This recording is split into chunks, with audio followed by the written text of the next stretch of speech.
अच्छा जी, बीएसपी आज कहाँ खड़ी है? बीएसपी आज ऐसी स्थिति में खड़ी है जो 27 में सरकार बनाने जा रही है। कार्यकर्ता है नहीं गांव में। ये इतने कार्यकर्ता आपको कम दिखाई पड़ रहे हैं। क्या ये माननीय बहन जी ने अभी 16 तारीख को एक मीटिंग लेने का काम किया था, जिसमें सभी महत्वपूर्ण लोगों को बहन जी ने बुलाया था। और उस मीटिंग में माननीय बहन जी ने हम लोगों को जो गाइडलाइन दिया है कि प्रतिदिन प्रति विधानसभा के एक सेक्टर में कैडर कैंप होगा और उस कैडर कैंप में मात्र 10 बूथों के लोग होंगे। 10 बूथों का मतलब एक सेक्टर के लोग होंगे। और इस उत्तर प्रदेश में 403 विधानसभा है।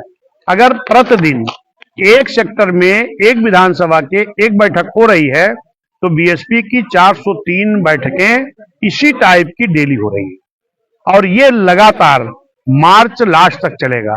उसके बाद फिर बूथ सेक्टर की लोगों का कैडर कैंप हो रहा है।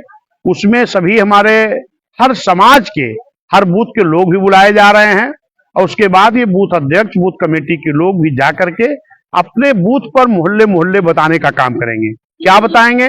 बाबा साहब के संघर्षों के बारे में, माननीय कांसीराम साहब के संघर्षों के बारे में, माननीय बहन जी के संघर्षों के बारे में और जो बहन जी ने काम किया है, जो इस देश की सरकारों ने 75-76 सालों में काम नहीं कर पाई हैं, वो काम माननीय बहन जी ने इस देश के बड़े प्रदेश उत्तर प्रदेश में 6-7 महीना में करके दिखाया है। और उन कामों को जाकर के बूथ स्तर पर बताया जाएगा। और निश्चित है बीएसपी कैडर बेस पार्टी है।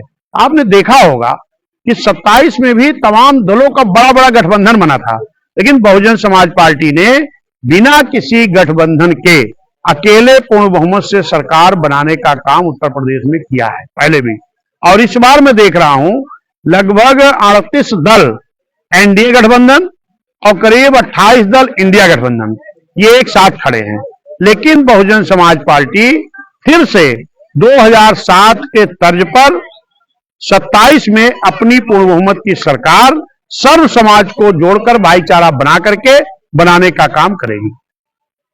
अच्छा जी, एक सवाल है जो आपको लगेगा तीखा। नहीं तीखा नहीं लगे, पूछिए। दलित समाज के लोग तहसील पे दौड़ते हैं, उनको न्याय नहीं मिलता है, उनके लिए समाज ये कहाँ खड़ी है आपकी?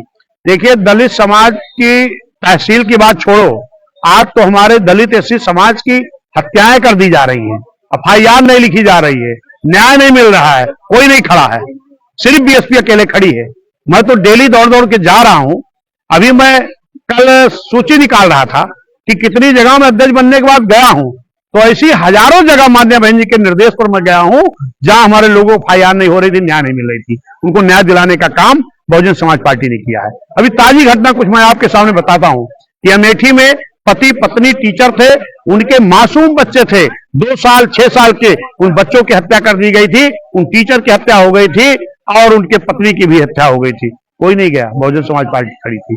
अभी आपके जौनपुर में एक पति पत्नी खेत की सिंचाई करने गए थे और उनकी हत्या करके नहर फेंक दी जाती है। 8 दिन तक उनकी लाश नहीं बरामद करा पाई और वहां ना समाजवादी, ना कांग्रेस आई, ना भाजपा आई, कोई नहीं गया। बहन जी के निर्देश पर बहुजन समाज पार्टी उन पीड़ित परिवार के साथ भी खड़ी रही और 8 दिन के बाद जब बहुजन समाज का प्रतिनिधिमंडल गया है तब जाकर के दोनों लोगों की बॉडी मिली है। उसके बाद गोरखपुर में एक 14 साल के बच्चे, 11 साल के बच्चे की दिन दहाड़े शाम को लोग शौच के लिए गए थे, उनको बदमाशों ने पकड़ करके पेड़ में बांधकर नंगा करके उन छोटे छोटे बच्चों को पीटने का काम किया। उनकी भी एफआईआर नहीं दर्ज हो रही थी। बहन जी ने संज्ञान में लिया, बहुजन समाज के लोग जब खड़े हुए तब जाके एफआईआर हुई। और अभी मैं होके आ रहा हूं, अभी बस्ती में भी यही हालत है। वहां 29 तारीख को एक 19 साल के एससी समाज के बच्चे की, नौजवान की हत्या हो गई और अभी तक उसकी एफआईआर नहीं हो रही थी। बड़े प्रयास के बाद 2 तारीख को एफआईआर हुई, आज 9 दिन हो गया, मुलजिम नहीं गिरफ्तार किए गए। अभी मैं गया था, डीआईजी से बात किया, सीओ से मिलकर, एसओ से मिलकर हमने कह के आए हैं तत्काल मुलजिमों को गिरफ्तार करो, वरना बहुजन समाज पार्टी और आगे कदम उठाने के लिए मजबूर होगी।